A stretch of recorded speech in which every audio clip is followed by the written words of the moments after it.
এটা drawing cum dining.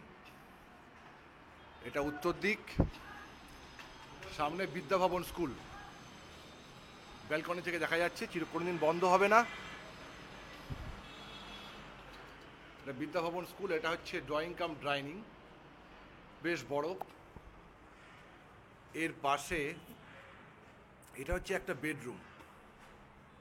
বেডরুমটা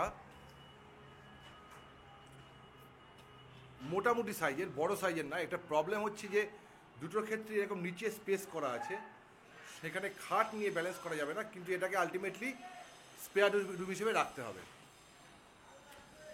এটা গেল বেডরুম একটা, এটা গেল একটা কিচেন।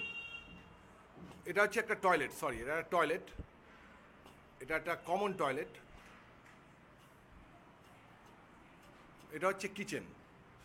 কিচেনের এই পাশে একটা বাড়ির একটা প্রপার্টি রয়েছে, সেই বাড়ির প্রপার্টিটা ভবিষ্যতে হয়তো এখানে ফ্ল্যাট উঠতে পারে, তবে 14 ফুট গ্যাপ থাকবে, এয়ারই থাকবে। এই পাশে রাস্তা, এখানে এটা চলে গেল, এটা গেল একটা কিচেন। কিচেন করার পরে এটা হচ্ছে মাস্টার বেডরুম, যে বেডরুমটা, এটা হচ্ছে পূর্ব দিক, এটা হচ্ছে দক্ষিণ দিক। এইখানে এর সঙ্গে একটা, এখানে ওয়াশিং মেশিন রাখার জন্য একটা জায়গা করা আছে, ইফ ইউ উইশ। এখানে একটা টয়লেট, অ্যাটাচ টয়লেট করা আছে।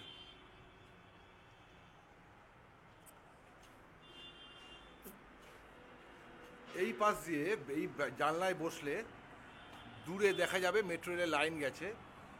ফ্ল্যাটটার মেন প্লাস পয়েন্ট হলো এই যে এটা একদম ডিএইচ রোডের উপরে, ওই দূরে দেখা যাচ্ছে, ওইটা হচ্ছে শেড মতো দেখা যাচ্ছে, ওটা হচ্ছে মেট্রো রেলের স্টেশন, চৌরাস্তা। আর ওই দূরের বিল্ডিং, সাদা বিল্ডিংটা, ওটা হচ্ছে বেহালা চৌরাস্তা। ফলে ওখানে বাজার অ্যাভেলেবিলিটি সব কিছুই রয়েছে। এইখানে রয়েছে, আচ্ছা আচ্ছা, অন্ধ্র ব্যাংকের পাশে বরিশা হাই স্কুল, আমরা দেখা যাচ্ছে এটা। আচ্ছা, আর এটা হচ্ছে রেজিস্ট্রি অফিস বেহালা ইন্ডাস্ট্রিয়াল এস্টেট, সেটা হচ্ছে এটা। এটা হচ্ছে টোটাল ফ্ল্যাটের premise. It looks as a good proposition.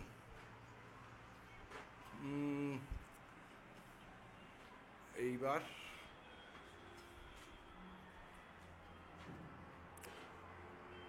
এআরই ফ্ল্যাটটা, এটা নো ডাউট এআরই। আমি ওটাকে সামনে, ওটাকে বারান্দা হিসেবে ইউজ করা যেতে পারে, সামনের দিকের ব্যালকনিটা, এটাকে we can use as a veranda also. আর এটা হচ্ছে মেন এন্ট্রান্স, সিঁড়ির এখানে দিয়ে 4 তলায় ফ্ল্যাট। আর এই ফ্ল্যাটের বেরিয়ে, ফ্ল্যাট থেকে বেরিয়ে এই পাশে আছে হচ্ছে লিফটের প্রভিশন। ফলে লিফটের গায়ে ফ্ল্যাটটা থাকলেও এই দিকের ফ্ল্যাটটা লিফটের গায়ে নেই, কিন্তু আমাদের এই ফ্ল্যাটটা লিফটের গায়ে রয়েছে। এটা একটা ডিমেরিট হলো, কিন্তু তাদের প্রবলেম কিছু নেই। আর এই দিকের উল্টো দিকের ফ্ল্যাট, এটা বিক্রি হয়ে গেছে, কিন্তু এটা হচ্ছে অনেক ডিমেরিট আছে। সামনে ওই বিল্ডিং দেখা যাচ্ছে, উপরে মেট্রো রেল লাইন, ঘরের প্রাইভেসি থাকবে না, একটা ভজগট ব্যাপার। এদিক দিয়ে এই ফ্ল্যাটটা অনেকটা বেটার। পূর্ব দিকে রোদটাও পাওয়া যাবে যতদিন না বাড়ি হয়, আর দক্ষিণ দিক তো খোলাই আছে। Thank you.